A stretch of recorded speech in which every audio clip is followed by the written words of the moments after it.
Hi friends, welcome back to our cooking channel.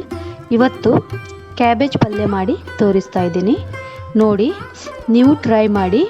ನನ್ನ ಚಾನಲನ್ನು ಹೊಸದಾಗಿ ನೋಡ್ತಾ ಇರೋರು ಪ್ಲೀಸ್ ಸಬ್ಸ್ಕ್ರೈಬ್ ಮಾಡ್ಕೊಂಡು ನೋಡಿ, ಸಪೋರ್ಟ್ ಮಾಡಿ. ಮೊದಲು ಇಲ್ಲಿ ನಾನು ಕ್ಯಾಬೇಜನ್ನು ಸಣ್ಣ ಸಣ್ಣದಾಗಿ ಕಟ್ ಮಾಡ್ಕೊಳ್ತೀನಿ. ಕಟ್ ಮಾಡಿದ್ದು ಆಗಿದೆ.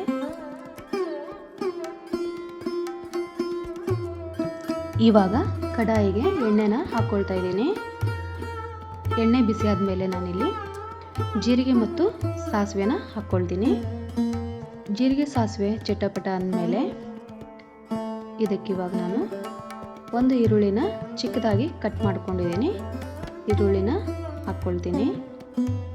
ಹಾಗೆ ಚಿಕ್ಕದಾಗಿ ಕಟ್ ಮಾಡಿರುವಂತಹ ಮೆಣಸಿನಕಾಯಿನ ಹಾಕ್ಕೊಳ್ತಾ ಇದ್ದೀನಿ. ಚೆನ್ನಾಗಿ ಎಣ್ಣೆಯಲ್ಲಿ ಬಾಡಿಸ್ಕೊಳ್ಳಿ. ಇವಾಗ ಕರಿಬೇವನ್ನು ಹಾಕ್ಕೊಳ್ತೀನಿ.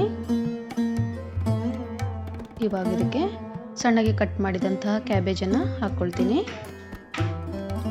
ಒಂದು ಸಾರಿ ಚೆನ್ನಾಗಿ ಮಿಕ್ಸ್ ಮಾಡ್ಕೊಳ್ಳಿ. ಸ್ವಲ್ಪ ಎಣ್ಣೆಯಲ್ಲಿ ಫ್ರೈ ಆಗಲಿ.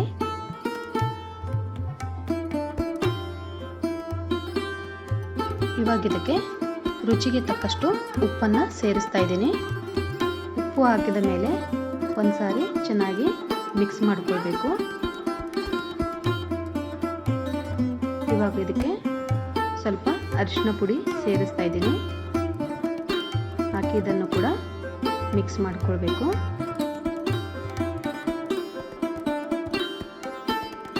ಇವಾಗ ಇದು ಕ್ಯಾಬೇಜ್ ಕುದಿಲಿಕ್ಕೆ ಎಷ್ಟು ನೀರು ಬೇಕು ನೋಡಿ. ತುಂಬ ನೀರು ಹಾಕಬೇಡಿ, ಸ್ವಲ್ಪ ನೀರನ್ನು ಸೇರಿಸಿ ಒಂದ್ಸಾರಿ ಮಿಕ್ಸ್ ಮಾಡಿಕೊಂಡು 5 ನಿಮಿಷ ಲೋ ಫ್ಲೇಮಲ್ಲಿ ಬೇಯಿಸ್ಕೊಳ್ತೀನಿ. ಇವಾಗ ಆಗಿದೆ. ಇವಾಗ ಕೊನೆಯದಾಗಿ ನಾನಿಲ್ಲಿ ಕೊಬ್ಬರಿ ತುರಿನ ಸೇರಿಸ್ಕೊಂಡು ಚೆನ್ನಾಗಿ ಮಿಕ್ಸ್ ಮಾಡ್ಕೊಳ್ತೀನಿ. ಈ ಪಲ್ಯ ತುಂಬ ಟೇಸ್ಟಿಯಾಗಿರುತ್ತೆ ಫ್ರೆಂಡ್ಸ್, ಟ್ರೈ ಮಾಡಿ. ಇವಾಗ ಇನ್ನೂ 2 ನಿಮಿಷ ನಾನು ಲಿಡ್ ಕ್ಲೋಸ್ ಮಾಡಿ ಬೇಯಿಸ್ಕೊಳ್ತೀನಿ. ಇವಾಗ ಕಂಪ್ಲೀಟ್ ಆಗಿದೆ ಫ್ರೆಂಡ್ಸ್. ನೋಡಿ ಫ್ರೆಂಡ್ಸ್, ಕ್ಯಾಬೇಜ್ ಪಲ್ಯ ನಿಮಗೆ ಇಷ್ಟ ಆದರೆ ಲೈಕ್ ಮಾಡೋದನ್ನು ಮರಿಬೇಡಿ. ಹಾಗೆ ನಿಮ್ಮ ಫ್ಯಾಮಿಲಿ ಫ್ರೆಂಡ್ಸ್ಗೆ ಈ ರೆಸಿಪಿನ ಶೇರ್ ಮಾಡೋದರ ಮುಖಾಂತರ ನನಗೆ ಸಪೋರ್ಟ್ ಮಾಡಿ. ರೆಸಿಪಿ ಹೇಗಾಗಿದೆ ಅಂತ ಹೇಳಿ ಕಮೆಂಟ್ ಮುಖಾಂತರ ತಿಳಿಸಿ. ಹಾಗೆ ನನ್ನ ಚಾನಲನ್ನು ಯಾರು ಹೊಸದಾಗಿ ನೋಡ್ತಾ ಇದ್ದೀರಾ ಪ್ಲೀಸ್ ಸಬ್ಸ್ಕ್ರೈಬ್ ಮಾಡ್ಕೊಂಡು ನೋಡಿ, ಸಪೋರ್ಟ್ ಮಾಡಿ. ಮತ್ತೆ ಸಿಗ್ತೀನಿ ಮುಂದಿನ ರೆಸಿಪಿಯಲ್ಲಿ. Thanks for watching my video.